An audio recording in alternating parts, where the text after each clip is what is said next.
Pitagoras'ın yaşadığı zamanlar, M.Ö. 6. yüzyılın ilk yarısına denk gelir. Kendisi, Ege Denizi'nin doğusundaki Samos adasında doğmuştur.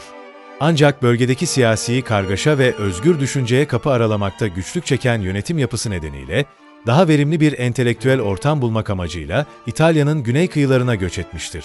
O dönemde Güney İtalya'nın Akdeniz ticareti ve kültür alışverişi açısından merkezi bir konuma sahip olması, Pitagoras'ın yeni fikirlerini yeşertebilmesi için elverişli bir zemin sağlamıştır.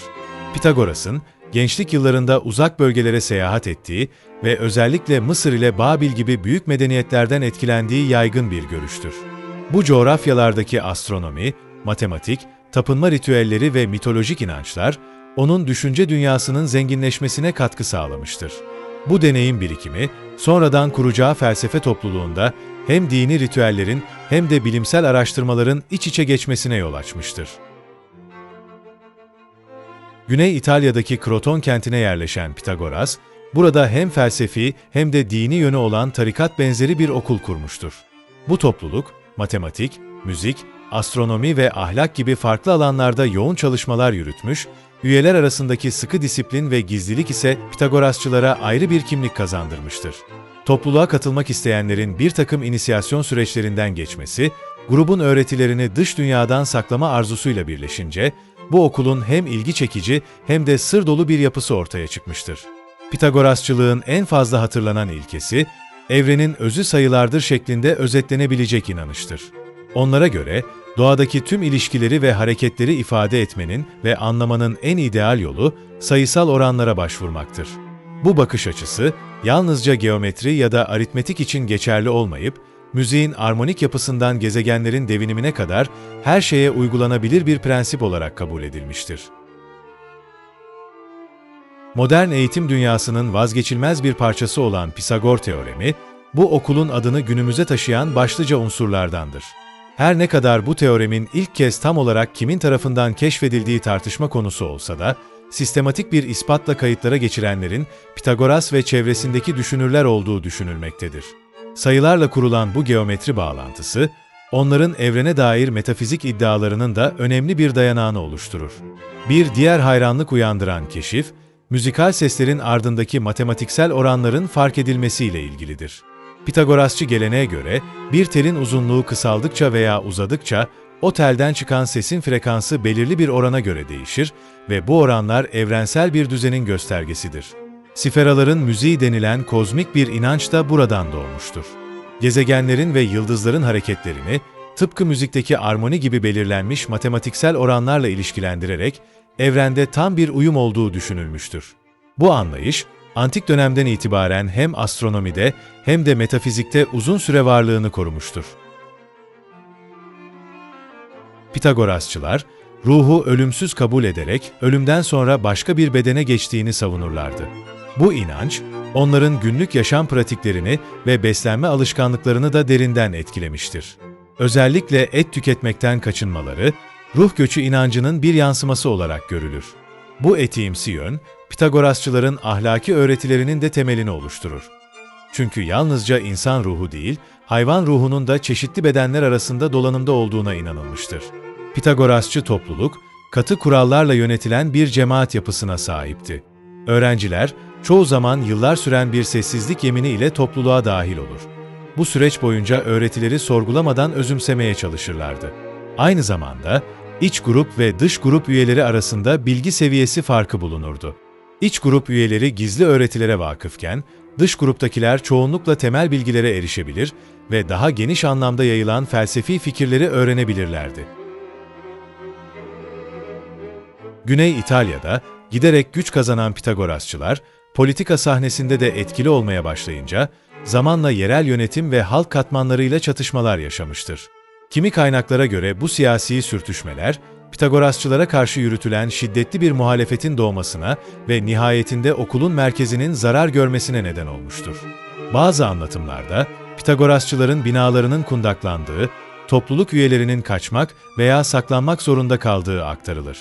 Bu baskılar sonucu, Pitagoras'ın kendisi ya da daha sonraki liderler, İtalya'nın farklı bölgelerine yayılarak öğretilerini farklı biçimlerde sürdürmüştür. Bu yayılma sırasında okul birliğini muhafaza etmek de kolay olmamıştır. Nitekim, zamanla Pitagorasçı geleneğin içinde farklı yorumlar ve ekoller oluşmuştur. Kimileri felsefi konularla daha çok ilgilenmiş, kimileri ise dini ve mistik yönleri vurgulamıştır.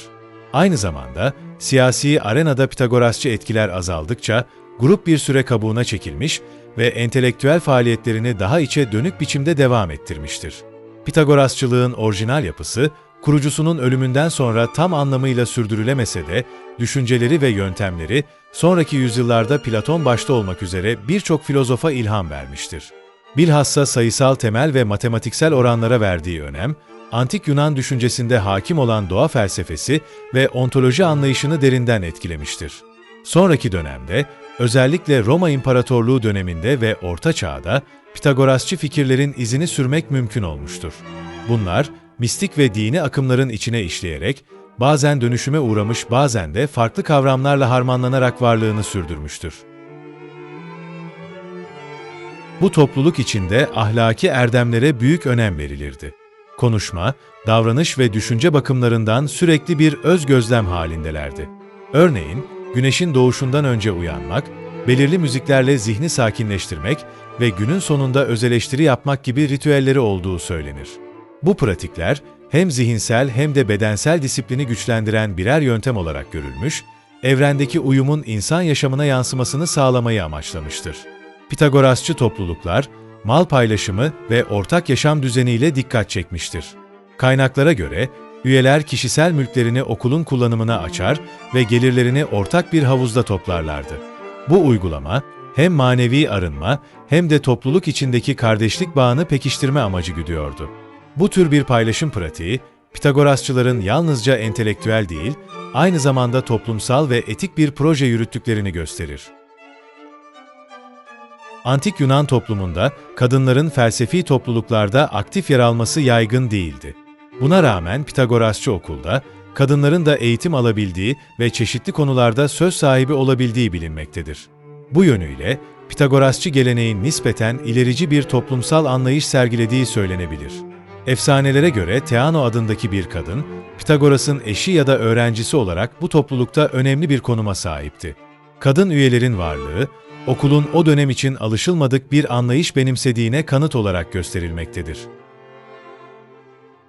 Pitagorasçı düşünceyi eleştirel bir gözle incelediğimizde, sayıya yüklenen merkezi rolün bazı yönlerden aşırı bir indirgeme olduğu ileri sürülebilir.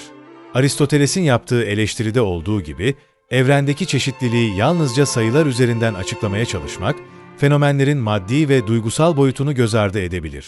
Ayrıca, topluluğun aşırı gizliliği ve katı kuralları, bilginin açıkça paylaşılmasına kısmen engel olmuş, bu da Pitagorasçı mirasın detaylarını tarihsel olarak net şekilde izlememizi zorlaştırmıştır. Diğer taraftan, disiplinli yaşam ve evrensel bir düzene duyulan saygı fikrinin, entelektüel çalışmalara büyük motivasyon sağladığı da bir gerçektir.